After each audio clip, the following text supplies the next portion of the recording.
Bonjour à tous et bienvenue. Aujourd'hui, nous allons parler solidarité sur ce plateau. J'ai en face de moi Anne-Marie Haim, qui est responsable des Restos du Cœur du Pays de Bitche. Bonjour. Bonjour.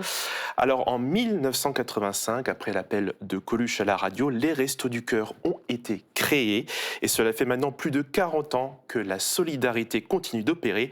Anne-Marie Haim, toute première question, vous, votre implication dans cette belle cause, elle a commencé quand?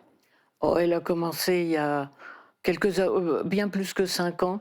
En fait, c'est un ami qui m'a dit: «Écoute, maintenant tu es en retraite, ça t'intéresse?» Bon, j'ai toujours eu un peu la fibre associative, ça date du temps des études, mais je suis allée au resto en me disant: «On va cheminer ensemble pendant 1 an ou peut-être 2», et puis c'est allé plus vite que prévu et en fait, Heu, je me suis sentie bien dans cette action, dans cette activité et faut dire je ne suis pas seule.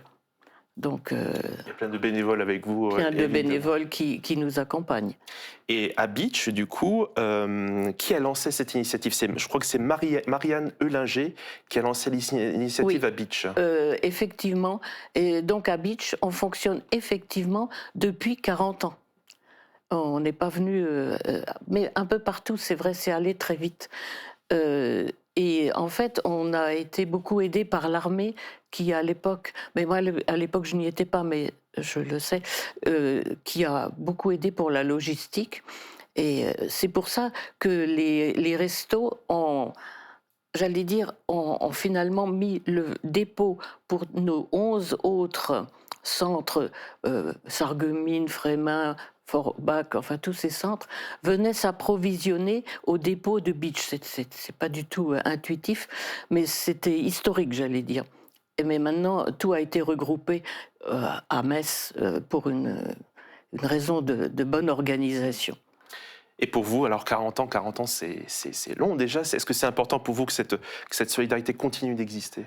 Alors, je dirais presque malheureusement oui, parce que la solidarité, on voit bien qu'il y en a besoin, mais d'un autre côté, on aimerait quand même qu'on ait moins d'adhérents à notre association. Et quand je dis adhérents, c'est pas les bénévoles, c'est les personnes accueillies. Or, actuellement, le chiffre monte, surtout cet été, on a eu plus de personnes qui ont demandé de l'aide.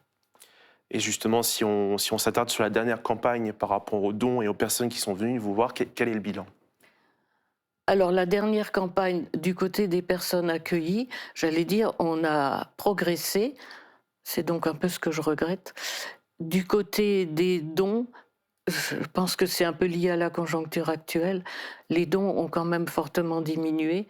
Heu, En octobre, nous avons fait une collecte. Alors c'est vrai qu'en octobre, on n'a pas la publicité de la collecte nationale du mois de mars, et donc on a collecté à peu près la moitié. Grosse diminution Oui, par une rapport grosse à... Ouais. diminution. Bon, mais c'est quand même un apport qui est quand même bienvenu. Ça nous aide. Et quels sont les profils qui sont venus vous voir, les types de profils de personnes qui sont venus vous voir? Alors les profils sont quand même assez variés. On a, alors les âges, on va de 18 pour les adultes, hein, je ne parle pas des enfants, on va de 18 ans à 85 ans, avec quand même un pic aux alentours de la cinquantaine, et ce sont pour la moitié, ouais, la moitié des personnes seules. Et le reste, c'est un peu ce qui est important, c'est les parents isolés, c'est-à-dire une maman avec les enfants ou au contraire le papa. Alors bien sûr, c'est les femmes qui portent cette charge, puisque j'ai regardé les chiffres avant de venir, il y avait 23 mamans solo pour 2 papas solo. Donc et pour ces personnes, c'est vraiment très difficile, parce que comment trouver un travail quand il faut s'occuper des enfants? Soit il faut payer la crèche ou une nounou quand il n'y a pas de grands-parents sur place qui peuvent le faire. Donc c'est quand même les parents solos sont en grande difficulté, ça c'est sûr. Et vous êtes là pour eux, pour les Et recevoir? c'est ce qu'on essaye de faire. Alors on a aussi des jouets par rapport aux enfants. On essaie de faire des cadeaux d'anniversaire. On essaie d'apporter un petit peu un petit plus. Alors c'est sûr que le petit plus, il n'est pas énorme. On ne peut jamais assurer tous les repas de ces familles. Mais je crois que c'est 5 ou 7 repas par semaine. Ça peut paraître peu, mais la plupart nous disent que ça les aide quand même Mm. réellement. Et en parlant justement de cette fin d'année, il y a la 41e campagne qui vient d'être lancée. Est-ce que les inscriptions, du coup, sont déjà ouvertes? Oui, les inscriptions sont ouvertes et continuent. On inscrit, j'allais dire, tout au long de la saison. Mais alors les inscriptions, c'est un moment un peu difficile parce que c'est vrai qu'on leur demande des choses parfois un peu intimes, c'est-à-dire ce qu'ils ont en revenus. On tient compte des dépenses, on tient compte de certaines dettes, mais c'est vrai il faut nous montrer tout ça. Alors, c'est évident que tout ce qui est récolté comme renseignement ne sorte pas des restos. Il n'y a aucun lien avec d'autres organismes. De toute manière, le RGPD nous oblige à du sérieux. Tout est confidentiel, tout reste Absolument, confidentiel. absolument. Et les personnes qui font des inscriptions, on les appelle tout simplement les inscripteurs. On a une formation particulière. N'importe qui ne peut pas inscrire. D'accord. C'est... Et durant toutes les campagnes, et, que ce soit à Beach ou ailleurs, on pense aussi au travail des bénévoles qui sont là avec vous, qui s'impliquent énormément dans la cause. Combien vous en avez à Beach? Alors actuellement, en chiffre global, on est une vingtaine, dont 15 sont là vraiment régulièrement. Les autres font des actions ponctuelles, mais j'allais dire on essaie de trouver la place pour chacun. C'est vrai que on est à la fois une petite épicerie, mais c'est aussi, il y a des bénévoles avec la salle café qui, j'allais dire, c'est des moments de discussion pour les gens aussi. Ils viennent pas que pour juste chercher un panier. Et d'ailleurs, on voit bien, il y en a qui restent la matinée juste pour discuter, pour sortir. Faut pas oublier que pour certaines personnes, c'est le seul jour où ils sortent.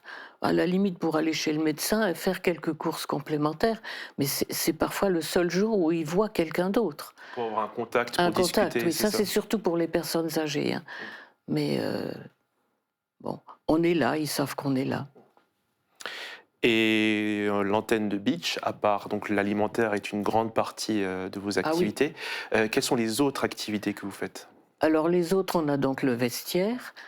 On, on a très peu d'autres activités. Déjà, il faut les bénévoles pour le faire, et puis il faut les locaux pour le faire. Là, on est un petit peu à l'étroit, mais on a quand même 2 bénévoles, dont une dame qui fait un peu de couture, une tirette qui ne tient plus, un bouton à mettre, parce que là aussi, il y a plein de pauvreté, hein, on pourrait développer ça. Remettre un bouton et ne pas jeter le vêtement, c'est des petites choses comme ça. Et au niveau, on a un bénévole qui travaillait dans un service après-vente d'électroménager et qui va dire à la personne, oui, ça vaut le coup de le réparer. Il le fera pas lui-même, ou alors il demandera que la personne achète la pièce, il fera peut-être le travail, mais dès que ça devient plus important, mais il dira à la personne, est-ce que ça vaut le coup de le faire réparer ou est-ce que ça n'a plus aucun sens? Bon, c'est pas des grandes actions, mais Ça rajoute une... ça rend service, Oui. ce sont des petites choses. Euh, Et donc il y a ces activités annexes. Est-ce que donc il y a les dons, il y a les collectes. Est-ce que vous recevez d'autres aides? Je parle par rapport aux grandes entités, l'Europe ou l'État. oui. Alors effectivement, nos approvisionnements viennent en gros 4 sources. Il y a l'Europe qui participe à peu près pour un tiers. Il y a les Restos du Cœur eux-mêmes qui utilisent les dons pour acheter de la marchandise. Alors évidemment qu'ils ont, comme ils achètent en très grand volume, ils ont des prix préférables, mais on a aussi la participation sur place. On a des associations qui font des actions en faveur des Restos du Cœur. Par exemple, en demandant, au lieu d'un ticket d'entrée, ils demandent une boîte de conserve. Il y a certaines écoles, il y a Par exemple, le lycée Tessier font une action petit gâteau et également de collecte alimentaire. On a des particuliers qui viennent et qui disent voilà, j'ai acheté ça pour vous. Euh, on est preneur de tout ce qui peut se manger. Ça nous aide et ça aide aussi à varier ce qu'on donne. Parce que malheureusement, c'est pas toujours très varié ce qu'on reçoit, mais ces dons-là, un peu, ce sont parfois des petits dons, mais accumulés, ben, ça finit par faire beaucoup. Bon, on voit hein, la solidarité des Restos du Cœur, on voit qu'il y a une solidarité qui se crée autour des Restos du Cœur, et ça c'est aussi important, qu'il y ait ce réseau de solidarité en tout cas autour de... Absolument, Autour, ouais. absolument. Alors, les Restos du Cœur ne sont pas seuls hein, sur le secteur. Il y a la conférence Saint-Vincent-de-Paul et il y en a que j'oublie certainement. Donc, c'est quand même le bénévolat. D'ailleurs, le bénévolat est comptabilisé en temps de travail.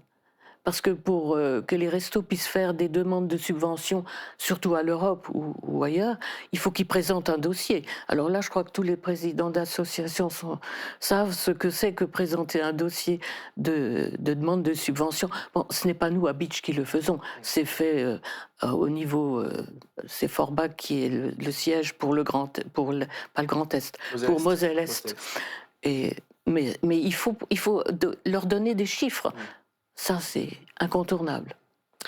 Eh ben, écoutez, merci beaucoup Anne-Marie Heim d'avoir été avec nous. Je le rappelle, hein, on vous montre le numéro de téléphone si vous souhaitez faire un don, soutenir le Resto du Cœur ou même si vous souhaitez vous inscrire, vous avez ce numéro qui s'affiche sur l'écran. Merci beaucoup d'avoir été avec nous. Merci de nous avoir reçus. Mais je vous en prie, et on souhaite que cette solidarité perdure en tout cas. Oui, elle est nécessaire encore aujourd'hui. Très bien. Merci aussi à vous d'avoir été avec nous. Je vous dis à très bientôt. Prenez soin de vous.